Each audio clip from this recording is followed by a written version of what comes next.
Hi, I'm Jay, and today I'm going to be talking about the 4 major types of polyamory.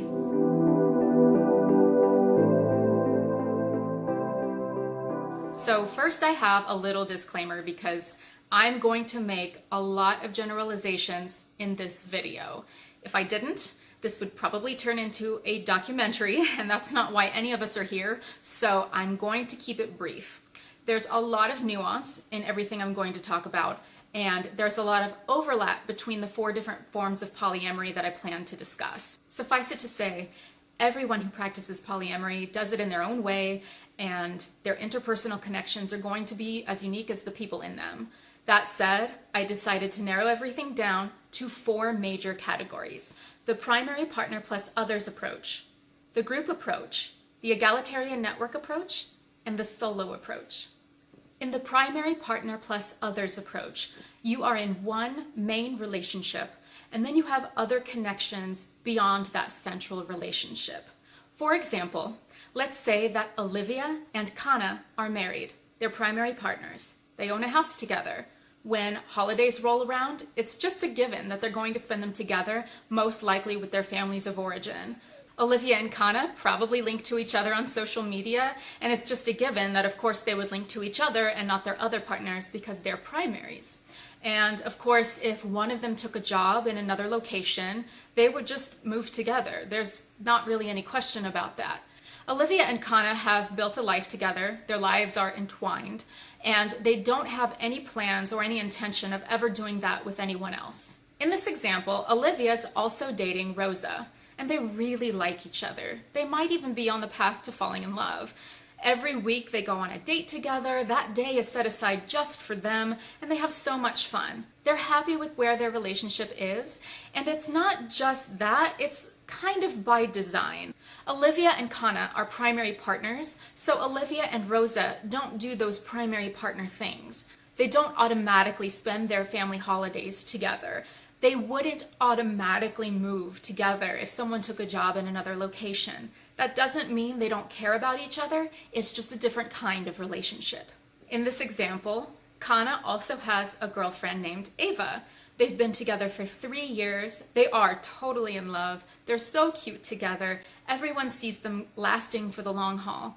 But they're still not primary partners. They aren't getting married either. They're not going to live together. They're not going to have kids together. They're not going to do any of the things that Olivia and Kana have committed to doing with each other. In the group approach, a person might be engaged in a relationship with multiple people in the same relationship.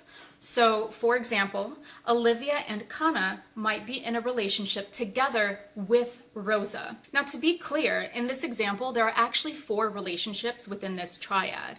The relationship between each individual person with each other individual person, as well as the group dynamic, the group relationship.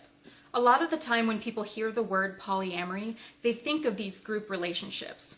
Personally, I've actually never had or pursued a relationship like this, but they definitely happen. In the egalitarian network approach, no one relationship is centered as the main relationship in a person's life. That doesn't mean that none of the relationships reach the same level of commitment and involvement as, say, like a primary partnership, because they definitely do. It just means that no one relationship is considered the main one. The best way I've found to describe this kind of polyamory to people who aren't familiar with it is to compare it to platonic friendship. Most likely, even if you have 1 or 2 really close friendships already, you're able to go out and meet new people and develop really close long-term friendships with those new people as well. The fact that there are pre-existing close friendships doesn't preclude that with new people. So for people who approach polyamory in this egalitarian network way, approach romantic relationships no differently than the way I just described platonic friendship. So you could have an entire life built with someone, and that doesn't mean that you can't also have that with someone else. Using the people from our examples, Olivia and Kana are in a long-term, serious relationship. Then Olivia is also in a long-term serious relationship with Rosa. And then Kana is in a long-term serious relationship with Ava. Maybe Ava is in long-term serious relationships with other people as well, and so on. Now that doesn't mean that every single relationship in a network of relationships is exactly the same and has the exact same level of intimacy and commitment. That never happens, but it does mean that any relationship you have could reach that level if you guys decide that that's what you want. This is actually the approach to polyamory that I take, and I've often said that it wouldn't make sense for me to say that I'm in a polyamorous relationship because I don't have one central relationship that determines whether or not I am polyamorous. I'm the one who has decided that I am going to approach relationships polyamorously, and I find partners who feel the same way about themselves. Every single person in my network of romantic relationships has chosen polyamory for themselves.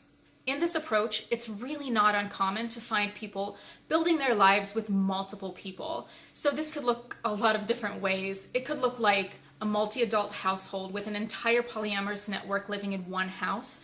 It could look like an individual deciding with their partners that they want to build a life with each of their partners, but none of their partners want to live with each other, so they end up building a home with multiple different people.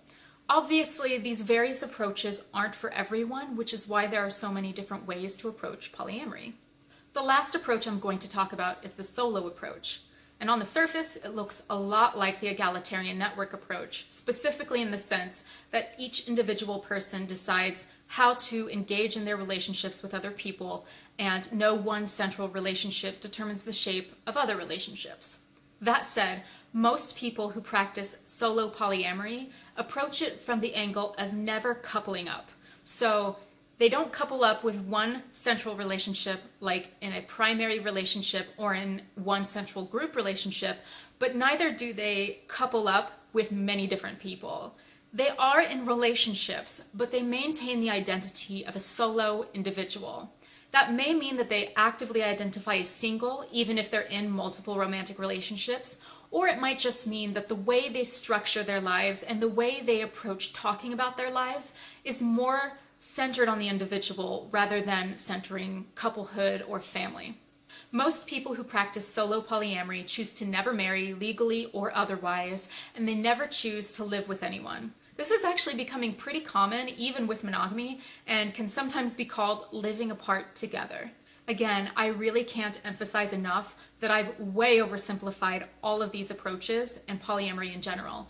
All people are complex, all relationships are complex, and in reality, most people end up with a combination of these different approaches in their lives. And frankly, people grow, people change, people get older. The way they approach relationships of any kind, polyamorous or monogamous, can change over time as well. I've chosen the egalitarian network approach for myself because one of the best parts of relationships for me is building a life with other people and building a home together. But that's definitely not true for everyone. There are some people who find that whole process exhausting and really unappealing, whether it's with one people or multiple people. They just don't want any part of it, and that's fine. There are ways to approach relationships that are as diverse as the people involved in them. The best approach to relationships, whether they're polyamorous or monogamous, is the approach that leads to the well-being and happiness of everyone involved. That's never going to be the same across any set of people. So if you're polyamorous, tell me down in the comments which of these 4 approaches is the closest to the one that you take. And let me know if that has changed over time or if you think it might change in the future. And if you're monogamous, let me know if you can think of any non-traditional approaches to monogamy that might appeal to you. Have you decided to approach your monogamous relationship in a way that other people might look at a little funny but works really well for you and your partner? I would love to hear about it. I hope all of your relationships are fulfilling and continue to grow, and I'll talk to you next time. Thanks for watching.